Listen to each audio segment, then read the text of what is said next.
So what if Eddie Van Halen never played the guitar and Beethoven never once sat down at the piano?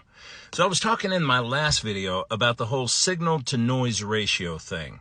How the people who really get things done and move the needle forward manage to keep their focused work or their signal up around 80% and the distracting noise down somewhere around 20%. But there's a question most folks never stop to consider in there. What if the noise gets so loud from the very start, from the get-go, like with the iPads and iPhones as our babysitters, that some people never even discover what they're gifted at in the first place? Well, think about this. Beethoven, Mozart, Eddie Van Halen, freaking Einstein. Those guys had time.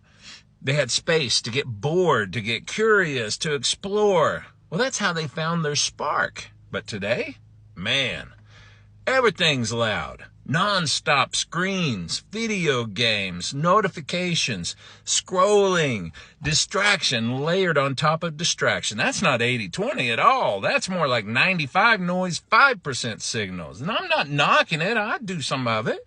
But I do wonder, how many kids are there that have wild, world-changing talent, and they've never even bumped into it because they were bombarded with screens and distraction before they were even old enough to speak a real word? Because life never gets quiet now. Because boredom never happens these days, not in 2025. Because the signal, the real gift, it gets drowned out before they even know it's there. We're not just distracted, we might be losing entire callings, entire destinies without even realizing what we've missed. So here's what I'm curious about. What's a talent or skill you've always suspected you might have, but you never taken the time to explore it? If you're brave enough, drop it in the comments. I'd love to hear about it. And hey, if conversations like this get you thinking a little bit, stick around. I share thoughts like this all the time now, and I'd love to have you along for the ride.